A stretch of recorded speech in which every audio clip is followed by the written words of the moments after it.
Hello and welcome to the Melissa Diaz Report. My name is Melissa Diaz, coming to you live from Austin, Texas, baby, where the steers are queer. Boom, boom, boom, bang! In your face, Christian zealots. They're still trying to push the Ten Commandments here in schools, which is fun to watch, but it's something they seem to do it every 20 years. When I was a kid, they were doing it. They were like, the Ten Commandments needs to be in the schools. And it always devolves into nothing, into the same entertainment.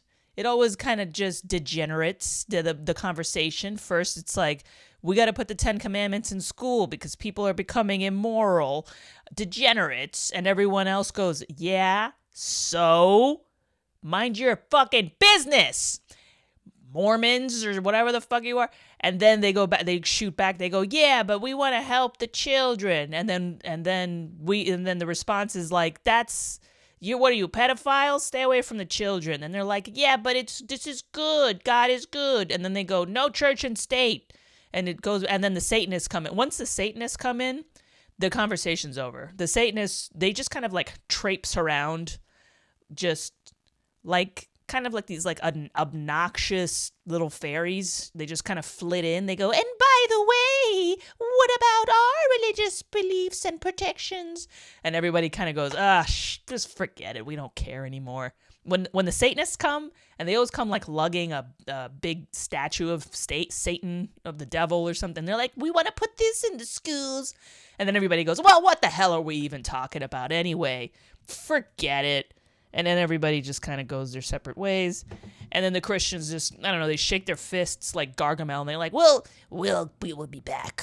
We'll be back with a new plan. And a new laminated series of Ten Commandments posters. Grrr. This time in Comic Sans font. Hello. How's it going? All right, what are we going to cover today? Today, we're going to go with Vance and Trump not invited to Dick Cheney's funeral service, which is today, Thursday, and George W. Bush's eulogy. George W. Bush's eulogy, followed by Trump welcoming Saudi Arabia's crown prince to the White House this week. And finally, we'll end with a Grindr fashion show that debuted in New York this week. And that's it. Let's dive in. What's going on? I can't move my neck to the right today because I got a crick in my neck from, I think, the gym and sleeping on it because this baby's killing me. Everything is in pain.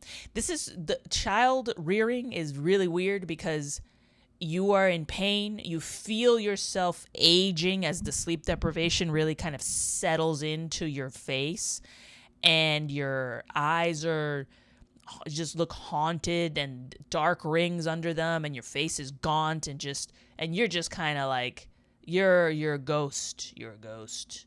And then you look at your baby and you're like, man, this is amazing. This is amazing. This is amazing. I really just kind of wish that I had feeling in the tips of my left hand, but the tendinitis, but it's all worth it. It'll be all worth it when she grows up and calls me a bitch and says she wishes she was never born and runs away from home. I mean, it's going to be so worth it one day. So, hey, that's a rite of passage, by the way. I don't begrudge her doing that. She can do that. She can call me a bitch, run away from home, do what you got to do, little baby girl. Because when you're 30 or so, if I wasn't too much of an asshole raising you, you will come back. You will come back, maybe with some cookies. I don't know. That would be nice. But anyway, so let's dive into the news. We got Vance and Trump. They didn't show up to Dick Cheney's funeral. Some news coverage basically focused on that, but the thing that they omitted was that they also were not invited to Dick Cheney's funeral. Dick Cheney, I think, was notoriously critical of Trump when he was alive, and so yeah, I guess he wouldn't have been invited. George W. Bush gave a eulogy. Liz Cheney did a eulogy. Kamala Harris was there. Mike Pence was there. All your favorites. All the best guys. All the people. It's really crazy how much this is starting. Something about the way Congress is now is really, it's starting to hit like late Roman Republic. That's how it's starting to hit me. Like, that's the vibe. For some reason, I don't know why. I don't have a clear, solid reason for feeling that way. And I'm not a scholar of Rome, of ancient Rome, by the way, by any means. I've done readings. I've read Cicero, and I've read things here and there. But and I've watched movies, Gladiator, hello. But I have not.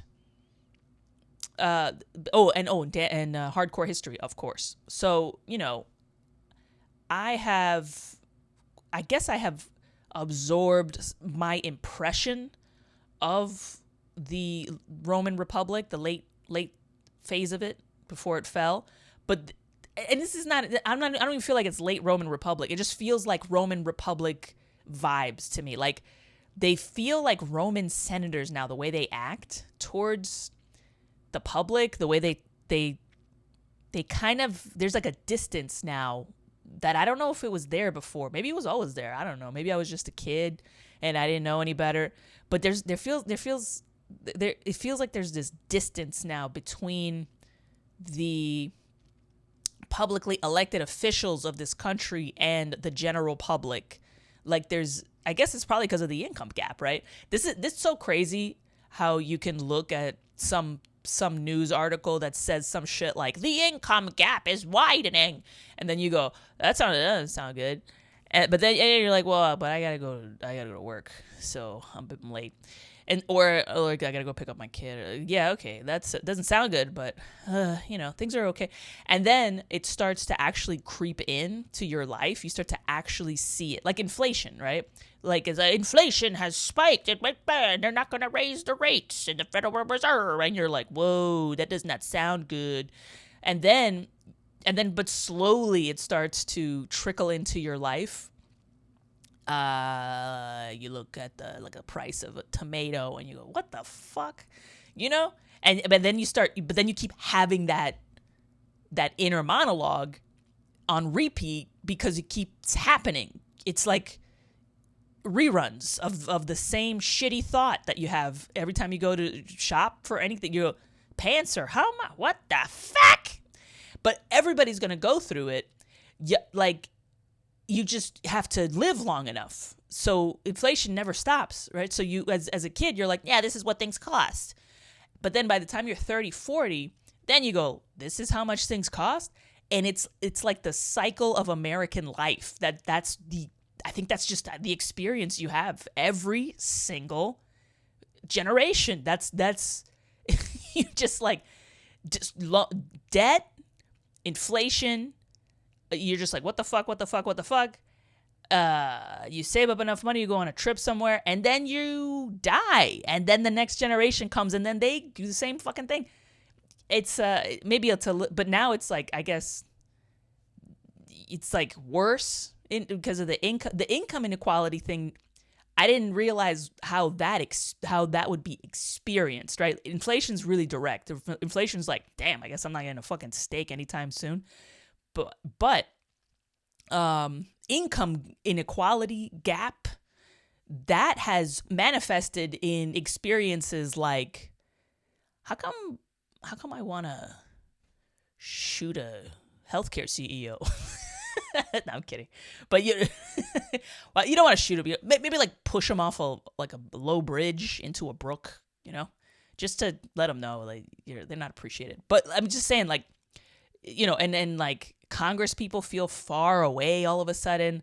The conversations are decoupled. Like, everybody in politics, every time I look at the news, they're always talking about like data, stats, and they always kind of the interpretation of approval ratings and stuff always kind of like flies just left of the target of, I think, what people actually feel, the context, like why they feel a certain way or what, is happening. So, they'll be like, oh, the poll numbers are down and it's like, yeah, okay, but so what does that have to do with like what people care about? I don't know.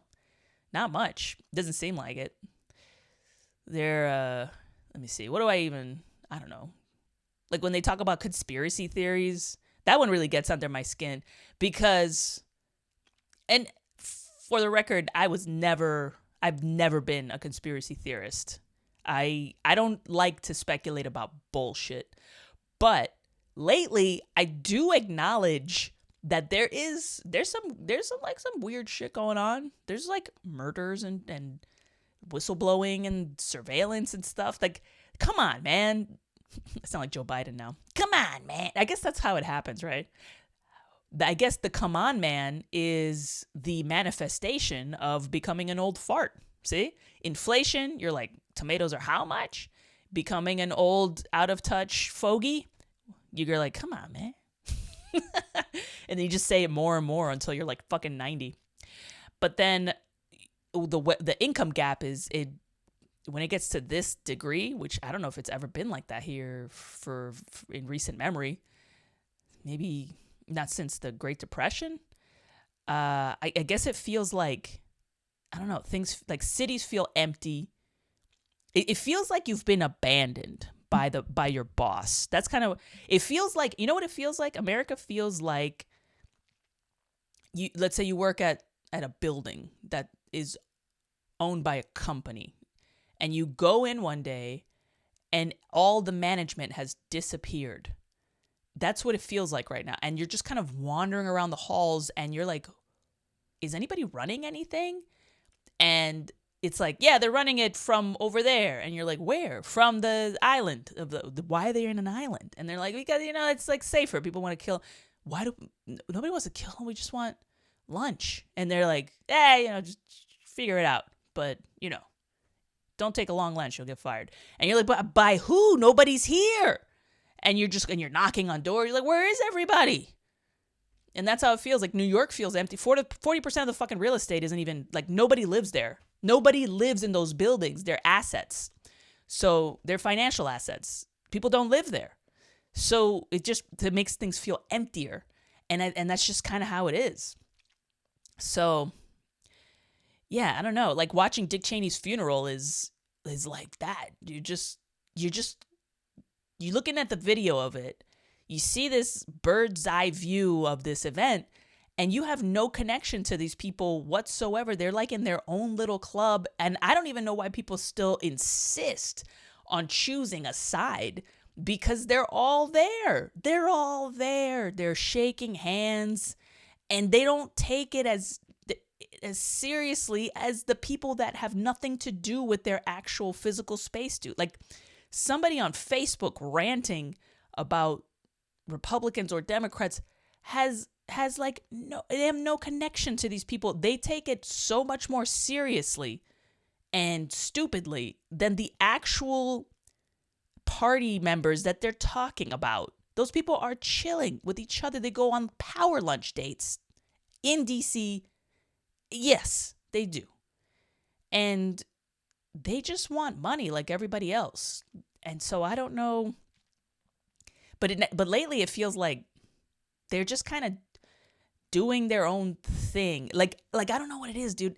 I'm trying to unpack this in my head as I talk to you, but it's like they're going through the motions of being public facing. They go on the book tours, but for books that nobody reads. And if you read them, you're an idiot because they're terrible books.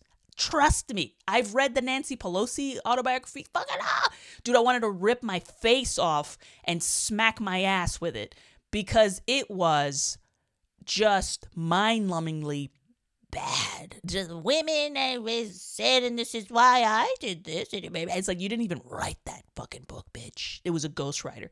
And so they all have ghostwriters. They go on book tours for books that nobody reads. They go to public like talks to advertise the books.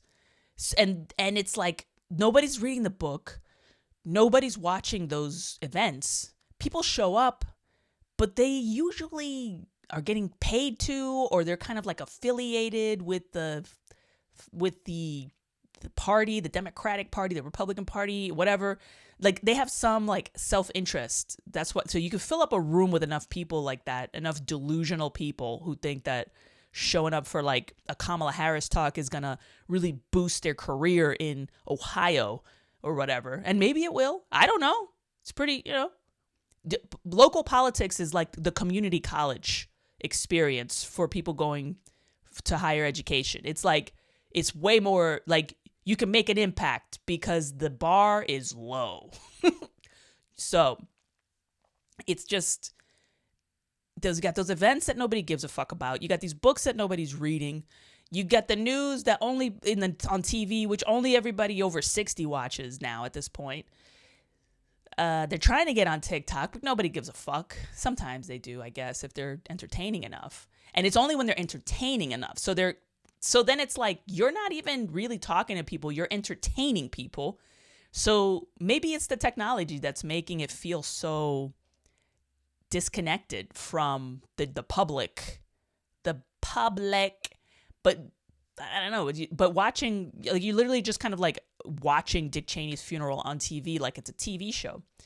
So, which is good. Treat them like show poodles. Let them know we're watching them too. We're watching you.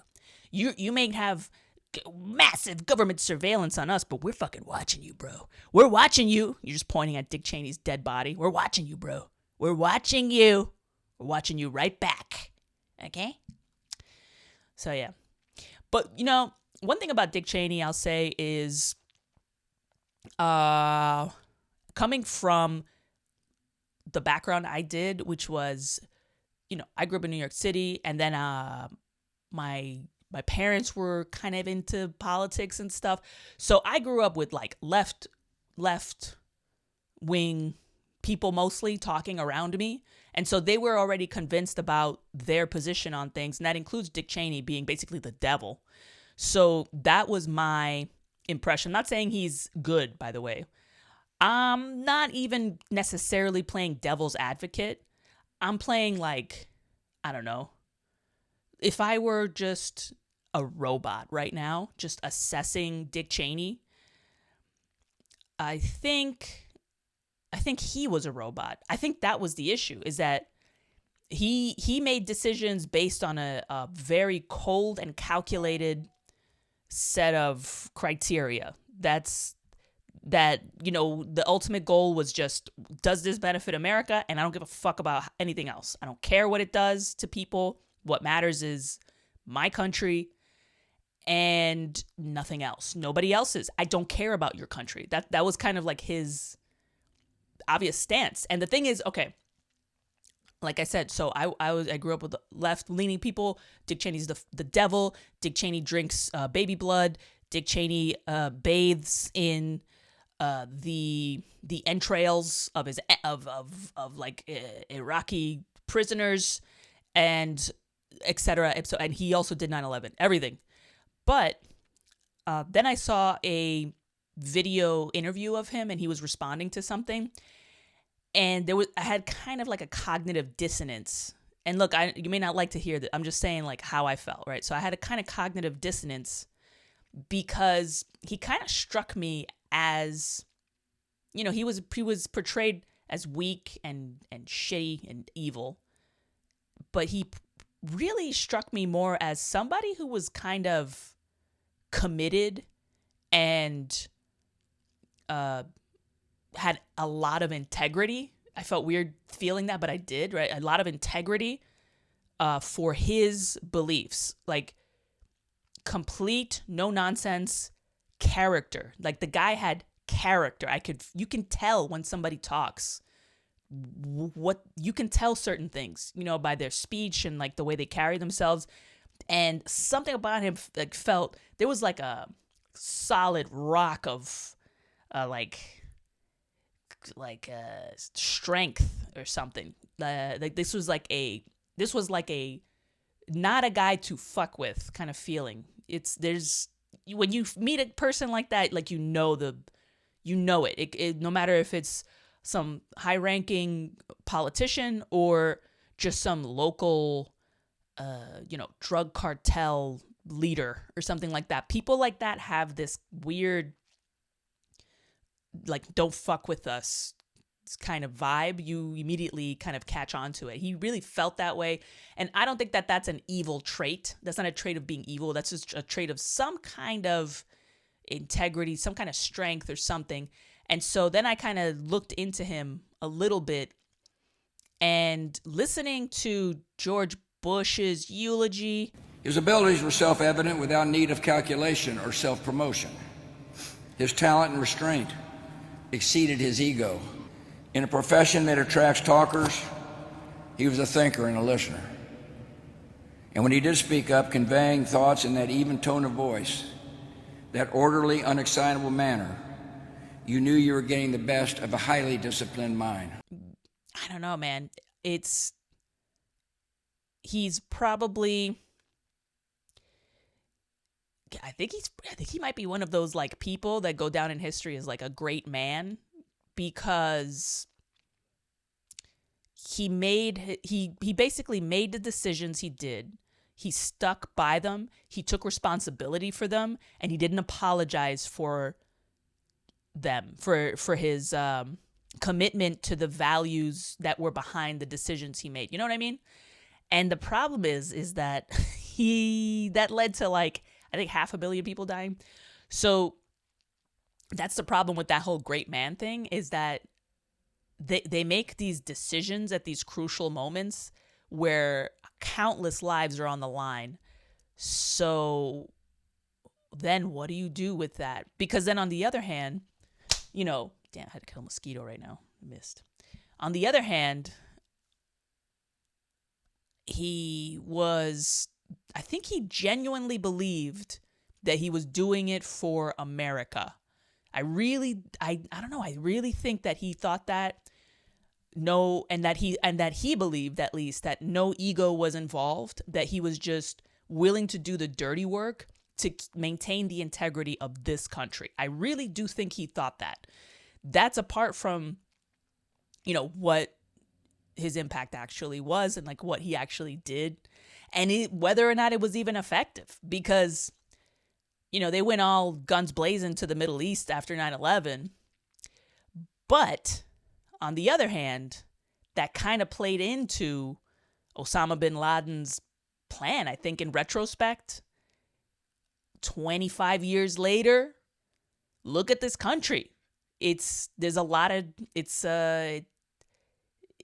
didn't work out, because now everybody's just, the wool has been pulled away from people's eyes about this country because of that event, because of 9/11, but then because of the response. People now are completely disillusioned with this country's foreign policy. They're trying to move away from foreign policy and divert people's attention with bullshit so that they don't look in that direction anymore, but it's too late. And then all the whistleblowing about all of the shit that it just all snowballed from 9/11 to today. And now we're in this situation. You got Julian Assange, you got Snowden, you got, on top of that, you have, 25% of the country's Latino now. I mean, all Latinos have some knowledge about, CIA-backed coups in South America throughout the 20th century. And that does not leave a good taste in people's mouth, because hundreds of thousands of people died in those events too. So, I don't know. Now we're just in this weird place in this country. Dick Cheney played a big hand in getting us here. And I don't know. It's good that people know, like, what this country's about. But the problem is then you start to understand that that's what all countries are about. That all countries came from some bloody past where they made a lot of, decisions, Faustian deals, and, bloody choices They chose directions that ended in a lot of mayhem, all for the benefit of the establishment of the nation state of the United States of America. And that's where we are. So really, this is kind of like the Sopranos. The Sopranos, specifically Carmella, I feel like people, like the average person, is having their Carmella moment. That's what's going on right now. Carmella, if you don't know, from The Sopranos, which is a great show. If you haven't watched it by now, go fuck yourself. I mean, watch it. It's good. Okay? I'm not spoiling anything, by the way. This is just a character arc discussion. But Carmella, she's married to a mob boss, basically. And then part of her character arc in this show is at one point she actually faces the reality that her husband is not just some guy that likes to sit in front of a sausage restaurant eating gabagool and complaining about heart attacks or panic attacks or whatever. He's like a serious criminal. This is a real criminal person who has murdered and maimed and mauled many people. Lots of dirt. Very, very dirty. And she has to basically face the reality that she lives in a palace. She lives this beautiful life, privileged life with these great kids and it's all because of this crime boss. And she's depressed and basically disaffected and feels alienated from it because of that, and she mopes. And then there's a scene where she's just like on the couch face down, depressed, and something happened. I think her kid comes in and he's like, "Can I have a sandwich?" And then she just kind of stirs and she just kind of shakes it off, and then I think she realizes, she's like, this is the life, this is my life, and I'm choosing to be complicit. That's really her character arc. She goes, I am choosing to enjoy the fruits of my husband's labor in the field of New Jersey, killing cops and Jews or whatever. I don't know. He didn't really kill Jews not on purpose, but like that. And I think a lot of Americans are going through that Carmella moment. But ultimately, most people are making the same choice she did. And I wouldn't even say that that's necessarily bad. It's just the choice that you make. You make the choice because you have a family. That's basically why Carmella did it. You make the choice because you can do more for your family with the things the way they are than if you broke it all, if you disrupted it. And unlike Carmella, who's just like one lady, she could just get a divorce and leave, and then that's easier. This is an entire country of people. So even if you walk away, it doesn't change anything. So, damn, did this podcast get really serious right now? But that's where people are. People are kind of like, and I don't think it's like that involved, by the way. I don't think people are weighing pros and cons this deeply. I think people are just kind of going, everyone's a dirtbag right now. Everyone's scamming everybody. Everything is bullshit. People are murdering people everywhere. The people are murdering people. The government's murdering people. The Saudis are murdering people. Israel's murdering people. Hamas is murdering people. Everyone's murdering people, right? I don't want to murder anybody. I just want to live my life and raise my kids, right? So I am not going to dive into this arena of foreign policy. Why? That's ridiculous. I am going to go to work if I still have one and AI hasn't taken it, and I'm going to get my paycheck and I'm going to take my kids to Disney World. And that's what people are doing, because at some point I think you just realize that there's shit that's happening above your head that, I mean, what are you going to do? What can you do? What can you do? We can talk about it, and then that's why you have social media. And then that makes the economy thrive because everyone's talking about it. But it was interesting to watch the George W. Bush eulogy because the way he described him was kind of in line with what I thought. That he was just like a calculated political nerd, and I also think he kind of fell for a trap that Bin Laden he set for him. That's exactly how he wanted them to react, and they did. And I don't know.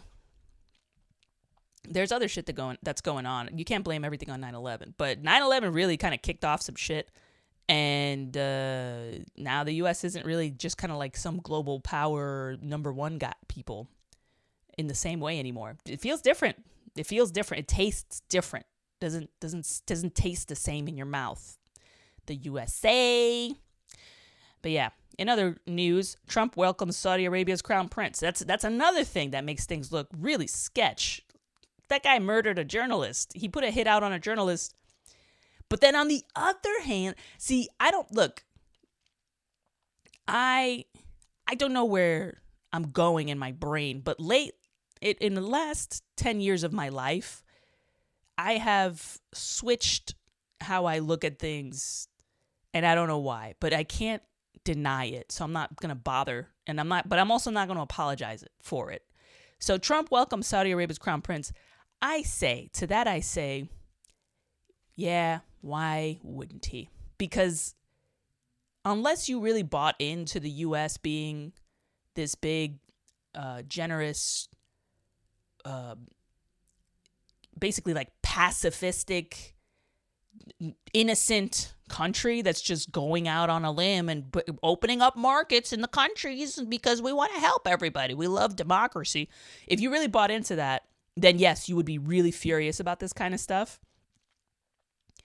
If you never did, then you start to realize that this planet, it's just organisms consuming each other, and that humans they just reflect that dynamic here.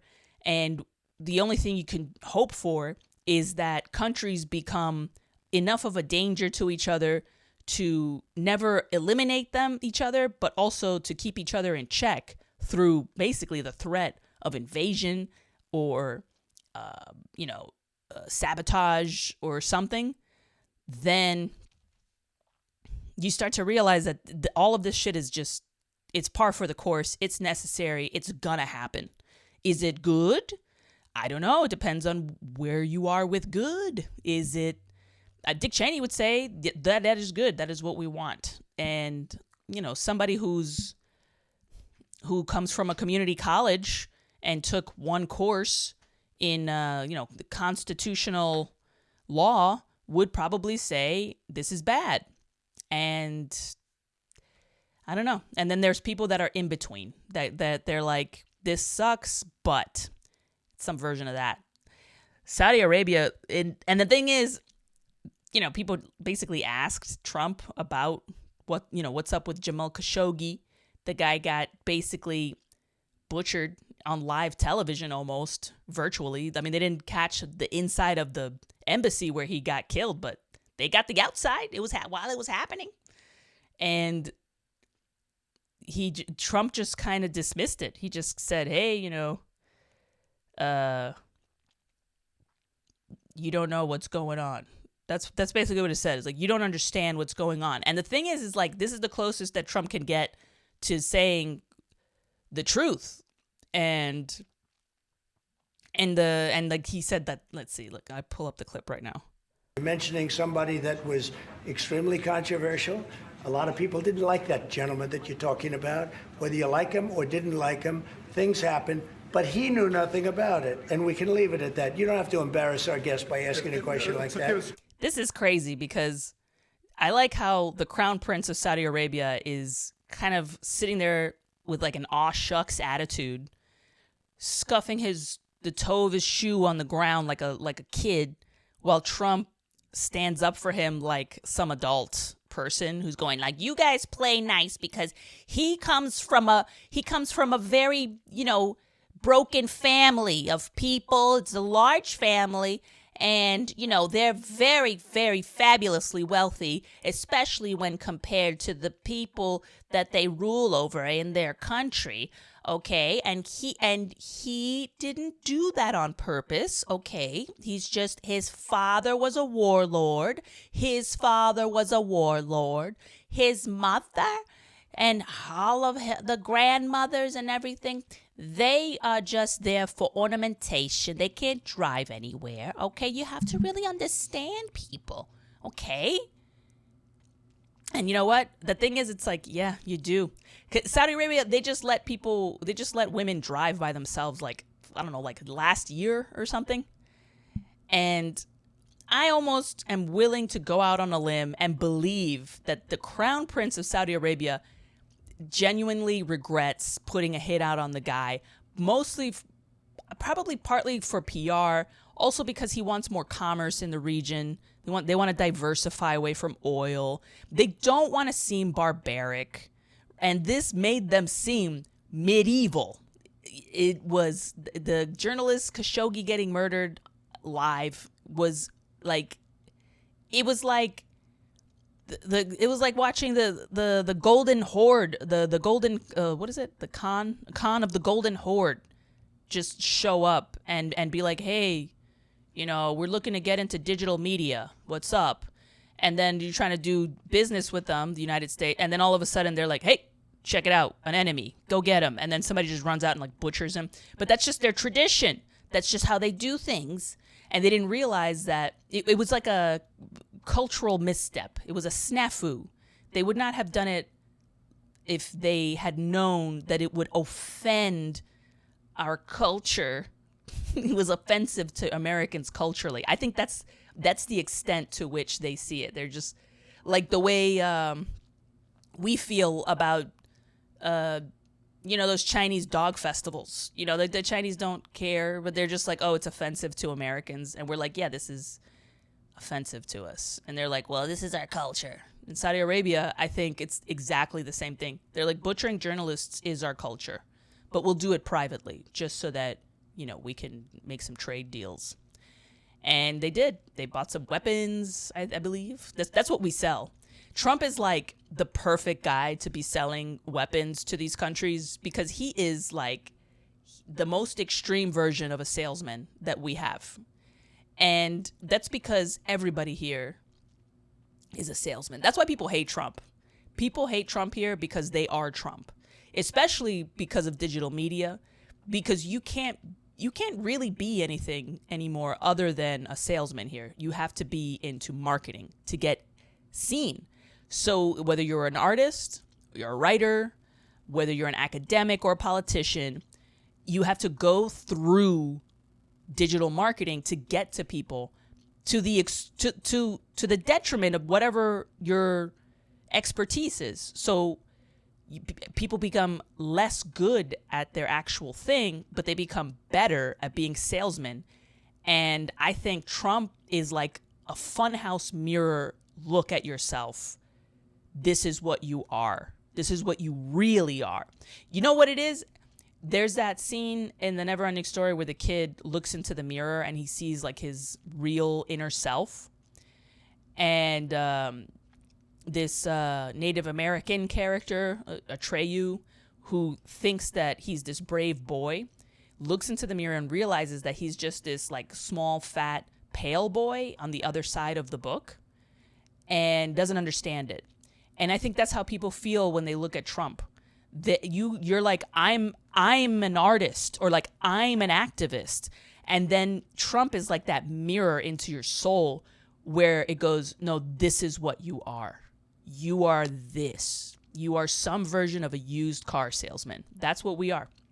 All of us. That's what this country always was. That's why one of the most important plays ever written was Death of a Salesman. That's why, because we are Willy Loman, and Willy Loman is Trump, and we are Trump. We are just spray tanned, Botox. If you're a guy, you're like Trump. If you're a girl, you're basically some version of a whore, because that's how women sell in this country. Women sell by being sexy, so they try to stay looking sexy as long as possible. And men sell by being Trump, basically. So I don't know, that is our culture. That's our culture. Everything is based on it. Even Disney, everything. Because you wouldn't want to sell anything if you didn't want the women in your life to be princesses forever. So yeah, but the Saudi crown prince, they come from another culture. And that culture, their income inequality has reached its final, phase, basically. Its highest evolution, which if people fuck around, they find out. That's in income inequality at the Saudi level. We're not there yet. And I don't know, maybe we'll never get there, but they're definitely there. So, yeah. So now you got the Saudi crown prince in the White House. That's good. And then thing is that what is America focused on? Grindr. A Grindr fashion show called I Will Survive, How We Reconnected Gay Sheep to the New York City Runway. This is what people are involved in New York City while all this shit is going down. And rightfully so, right? Michael Schmidt transformed wool from rescued gay rams into 36 pieces of wearable art, and Grindr made it happen. This is good. This is good. This is meaning for this gay man and his community. And this is what Dick Cheney fought for. This is what Dick Cheney did everything he did in Iraq for. So that Michael Schmidt could debut I Will Survive, sponsored by Grindr.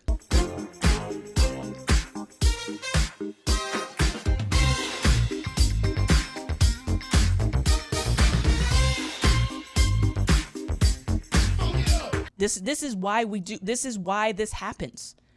The more on top you are in the world, the more the gayer everyone can be in your country, in your nation, and that is why we're having a Carmella moment, because we realize that is the price. Is that you're married to a mob boss. And what are you going to do about it? Because a mob boss, what is a mob boss? That's just a guy without a country to call his own. That's it. It's just a guy that lives within a country that doesn't run that country, but he runs something like a country. It's like a corporation. It's just like a multinational corporation. So I don't know if there's any other, shape that human social structures can even take at this point. I've never seen anything different.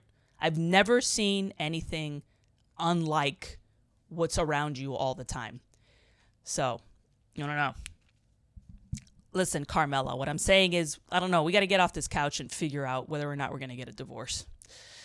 Anyway, my name is Melissa Diaz. Thank you for joining me for the Melissa Diaz Report. I hope you have a great weekend. I got to go.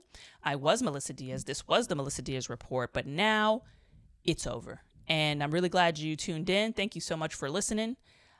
Tune in on Monday when we're back with more bullshit. Probably won't do a Thursday one next week because of Thanksgiving, but I hope you have a good holiday season, and I'll talk to you again soon. All right. Bye-bye.